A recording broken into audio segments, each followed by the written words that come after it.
Евгений Чиновекович, мына кесиптешиңиз Наталья Владимировна шайлоону жылдыруу боюнча демилге көтөрдү. Сиз буга кандай карайсыз? Менин оюмдагы суроону бердим да, мен ушул учурдан пайдаланып, же болбосо силердин канал аркылуу урматтуу президентибиз Сооронбай Шариповичке кайрылып кетейин деп атам да. Урматтуу Сооронбай Шарипович, сиздин бүгүнкү күндө эки гана жолуңуз калды.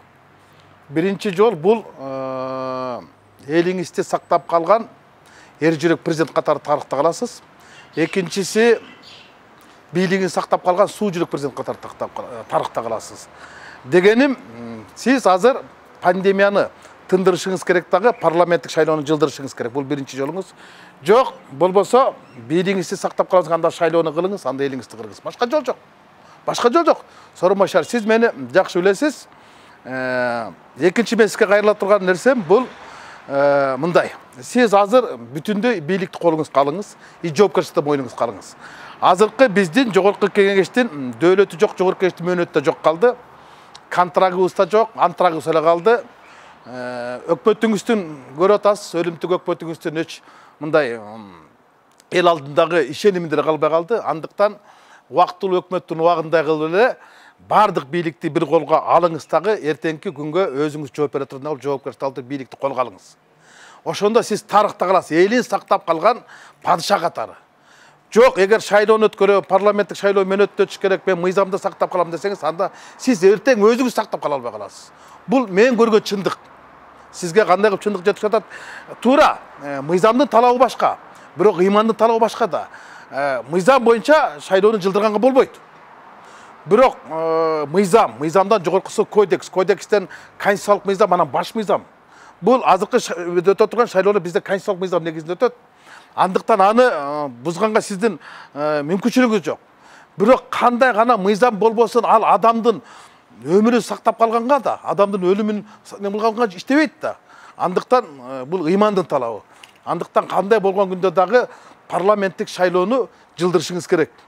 Эң ириде бул элиңизди сактап калып, пандемияны, пневмонияны токтотуп калышыңыз керек. Бул сиздин эң негизги эл алдындагы милдетиңиз. Эртең эл бир гана сизден сурабайт.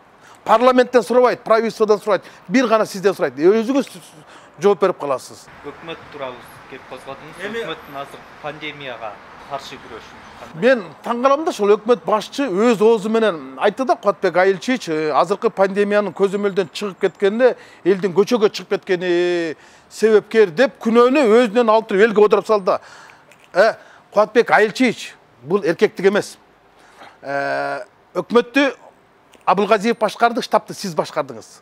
Саламаттык сактоо министри Коспот Чолпон баштым. Мына үчөөңөрдүн шалакылыңардан көзөмөлдөн чыгып кетип, эл буга келди. Билесизби, мен 2 ай мурун айткам.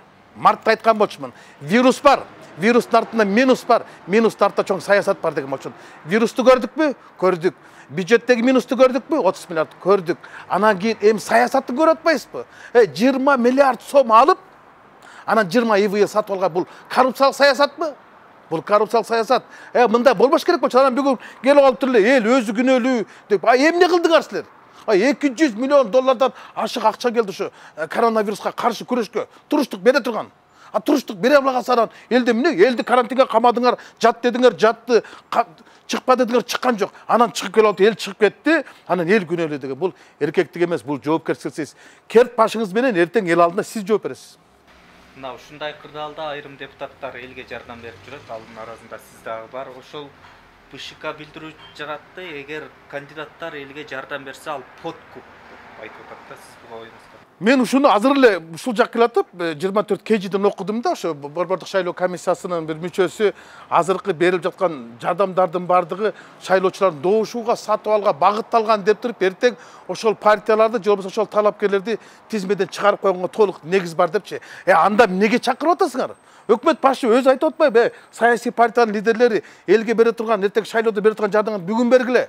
Жалпы бул орууну жеңейик, жалпы көтөргөн жүк жеңил деп бир жагынан жардам сурап атат да, экинчи жагынан жардам берсеңер, силер бул болбой калат, бул мыйзам бузуу болот депчи. Бул деген баш аламандык.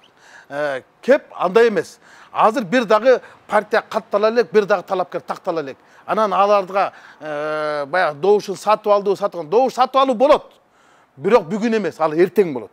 Эртең болот, шайлоонун убагында болот. Кимдер сатып аларды, ал эл өзү эле таап алат.